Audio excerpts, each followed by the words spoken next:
8:45, let's take you through the papers now with journalist Benedict Spence and broadcaster and futurist Andrew Eborn. Morning to you too. Benedict, I never had you down as a football fan. Yeah, really? Surprisingly, yes. And a Liverpool fan. Oh, are you? Well, you've been very happy. Oh, look at you. Yeah, my great-grandfather was chairman of Liverpool Football Club in the 50s. Oh, brilliant. Again, just odd little things. But yeah, so I had a very stressful day yesterday, actually, going the distance throughout the penalty shootout. But actually, I noted this, and I'm actually very amused that this is the story on the front page of the Mail, because I was sat there laughing at it, and of course, this is about Prince William being booed by thousands of fans at Wembley ahead of the cup final, and apparently they even jeered during God Save the Queen. Yes, and the response to this has been, oh, it's a disgrace, it's an outrage, it's prompted the Speaker of the House of Commons, Sir Lindsay Hoyle, to say, I utterly condemn fans who booed Prince William. Karen Bradley said that the FA should investigate and take action. Somebody else said... Why shouldn't they then, Benedict? How's this just amusing? Because Liverpool fans, and many people in the city of Liverpool, are very famously anti-establishment, and they have very good reason to be, actually, ever since, the history of the Thatcher government and, managed decline, and of course Hillsborough, there has been an attitude in Liverpool that the establishment in the UK does not actually stick up for the people of Liverpool. If anything, it has quite an antagonistic attitude. And if you ever go to a football match where Liverpool play and you hear literally every set of fans that they play against sing about them being murderers because of Heysel, or sing about poverty and all that sort of thing, you kind of think, yes, they do. Absolutely every single club does it.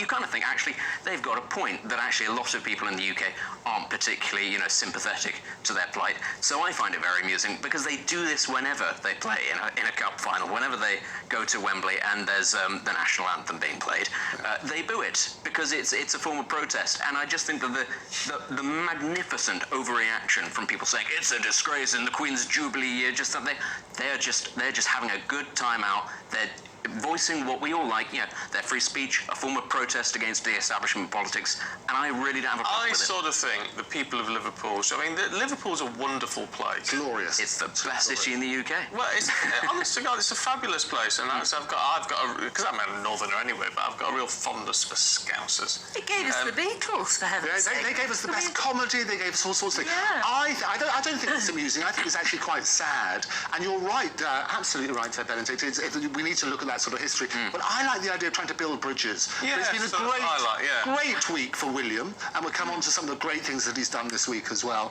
But I think we need to start building those bridges, absolutely address the terrible issues that have happened in the past, but let's look at some good stuff. But I would say, it was a final against Chelsea, and Chelsea are the worst culprits for this sort of thing. When it comes to talking about bin dippers and poverty, they are the worst ones. Really? Oh, every single game, they revel in it. They absolutely revel in it. Well, that's as equally... I don't think it's nice that they booed Prince William. No. I don't. But also, this is bin dippers. That's a disgrace as well. Well, it is a disgrace. But the thing is, because it doesn't sort of cross any boundaries when it comes to sort of prejudice about race or gender or anything, it doesn't get picked up. It's just, it's just a regional thing, and so it gets brushed under the broad brush top. thing, though, as well, when you say that all the fans... It's not all the fans. It's a significant portion. I wouldn't even say it's a minority, from my experience. It's a vocal significance, but we should try and build those bridges. You're right, let's address the issues of the past, but let's try and build bridges. I think we need you first. I think we need to start a campaign to make Scousers feel more loved. I think that's a great idea. Yeah, and I'm really shocked that they don't.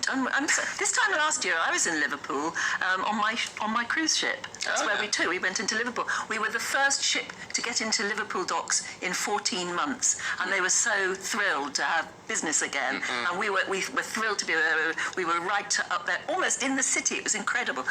It was just so wonderful to be there. I'm so shocked to find that Liverpool think that that the rest of the country has this negative opinion. It largely manifests itself via football matches, and it's that sort of the tribalism that comes with football. Tribalism, absolutely. Love our Liverpool. LOL. I think that's what we'll do. We'll start the campaign here. We'll do it now. We don't care. We've won the cup. That's what we need to do. We need to go and do a show a weekend. From the Albert Docks or somewhere like there. Should we building? Should we organise that? On a cruise ship. Cruise ship. Oh, here we go. Cruise ship. No, should we put the word in? Oh, I love Liverpool. We'll try and get that sorted out for the summer. We'll try and come and do a show. Yeah. Well, a weekend of shows from Liverpool. There you go. Great idea. Love it. Oh, that'd be fabulous. Andrew.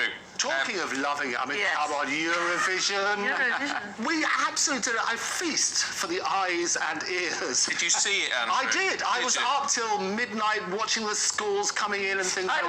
I was. I'm afraid. And what I love, first of all, shout out to Sam Ryder, who was. We always knew Ukraine were going to win. They were the winners, and people beforehand. But he was were winning doing- almost until the very end. And he was. So Yeah. the jurors, the way they did it this year is the jurors basically have these panel of experts in each individual country, and Sam Ryder was way up there. And you've got to put this in perspective, because last year, poor old James Newman ended up with nil points. Not a single point last year. Not for And anybody. we haven't been in the top 10 since 2009, can you believe it? So all shout out to Sam Ryder, who I thought was brilliant. He was a great ambassador. He didn't just talk about the UK, he talked about how it's unifying Eurovision. So effectively, he would have won. He would have- he did If win. it wasn't for the conflict. It's like coming second to a dog in Britain's Got Talent, you know. You technically You win. can say that out loud. Can't be angry. You because- can't be angry. But what I love, you look at the principles, 1956 is when they set up Eurovision. And the whole idea, 7 nations started out, it was basically to get people together, unified over music, and to look at the way that we can also test broadcast live television. What's now happened is we've stretched the definition of Europe, because it now includes Australia. Yeah. And next year, my friends are telling me over in Canada, that's now going to take part. Oh, really? So there are discussions about that. Everything's breaking news here on GBNEWS, I tell you. Canada's going to be part of it. But what I loved about it was that the glorious costumes, the wonderful bizarreness of Eurovision. I thought whoever was in charge of the stage sets and wasn't that changing amazing? it from one act to act was absolutely stunning. Absolutely stunning. And there wasn't a big gap in between. And thank goodness for that, because the script writers, and there's one bad Yeah, note, they're all- the script writers were some of the worst I've heard. Poor old Mika, who's a brilliant performer, he had to trot out these terrible lines in between, including Italian gestures and... Honestly, Oh, really? Was it really bad? The presenters. Have any of you ever watched Mediaset? Have any of you ever watched Berlusconi's channel? That was actually No. quite high-end. Really?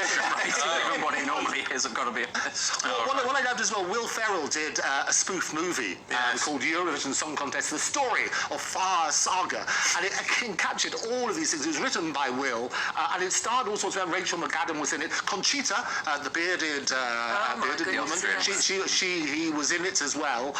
And it's a glorious sort of a pun on Europe, but it's a wonderful parody. What I loved is walking around yesterday, and I was down in some glorious gardens. Everybody was dressing up ready for Eurovision. And the Eurovision part, we need good news, and Eurovision is undoubtedly and good can news. I do a call out for the girl who sang from the Netherlands? She's only 21 and she sang a ballad and she sang it so beautifully. She has to be a star in the making. Was she the young blonde one? Yes. Yeah, the beautiful Italians gave her blonde- 4 points. I wasn't surprised at all. Because that's how She you get was- 4 points with the yeah, Italians. You She just- was just gorgeous and she held the whole stadium and it was a big stadium. One they thing were stunning.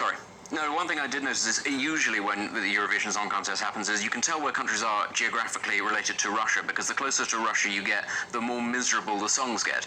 This year, Ukraine and Moldova just went, well, if things aren't going to get any worse, are they? So we might as well be quite upbeat, and it worked quite well for Yes, them. it did. And talking, obviously, Russia were banned this year. They weren't allowed to come in. What I love is the cartoon on the Sunday Times. I mentioned this earlier, where they've got two Russians reading Pravda, and it says, "Good to see we've won the Eurovision Song Contest as well as the Ukrainian war." There you go. Talk about fake good news. cartoon. Absolutely, it's a very good cartoon. Yeah. Well, it is all interesting. Because obviously Ukraine are not going to be able to host it next year. I mean, that's I wouldn't have thought so. But you do sort of wonder whether perhaps the UK could host it I think for we'd them. love to, coming second. I think we would that's be already delighted to been do They that. should host it. How has it? Oh, it's been rumoured. Yes. Yeah, I think that would be very nice. It's very, and it's expensive to do. It's what you touched on earlier, because when Ireland won it, who's won it the most times, 7 victories they've had, and that's how they introduced us to river dance, isn't it? Yes, that's on right. that sort of stuff. So it's expensive to do, but I think UK, we could, again, breaking news here, we should have it here Well, if next we want year. to, Boris Johnson has already congratulated Ukraine He did it for very winning, well. as it were. So I think he's probably sort of marked our card for maybe being able to afford Yes, to help out and host the We'd love it. programme. Yeah, I love how he phrased it though. because he praised Ukraine, calling it a reflection of talent and unwavering support. So he didn't say they won because I haven't seen the performance. Oh, you'll love it. Look out for the wolf eating bananas. Yeah, yes, they weren't responsible for wolf eating bananas, though. That was somebody else. It was somebody else. It was. But it was very unusual. Was it? Yes. I'm not a fan of rapping. No, but they did it. I mean, it was all right. It was quite. It was all right. I loved it. There's some Get good you stuff bopping in around there. the kitchen. It really was. Moldova. I like that one. That was a really good. Let's get everybody up and That do came right at the tail end of a series of 5 power ballads that were kind of quite soulful, and then in come the Moldovans with this bizarre sort of thing. Bizarre is half great. rapping, I half love it. folk music, and you're not quite sure where it ends. But it was pure Eurovision. It was rarefied Eurovision. But you're absolutely right. It's like the Oscars. The bits in between with the presenters saying stupid things. It was ridiculous. Really gets up who knows. But they had, and they've got lots of talent there. You can get great script writers and great ad libs. Mika's a wonderful talent, but the script was appalling. We should do it. Yeah, we should You should do it. Another campaign. At least we make sense. It does make you very grateful for Graham Norton giving it absolutely. when Oh, he was very bitter. He He was so funny. There was one moment when one of the women was saying something out. Oh, they were talking about Italian hand signals. It was all of that and it was sort of getting stupid. And at one point, Graham Norton said 1.8 million people, 18.1 million people are watching this now, or something. He said, and he said it with absolute aplomb. What does she think she's doing in front of a world audience? It's actually 200 million of the audience. It was incredible, wasn't it? Bizarre stuff. It wasn't me, unfortunately. I was in bed. Thank you, Andrew and Benedict. We'll catch up with you later. We've got top stories heading your way after the weather.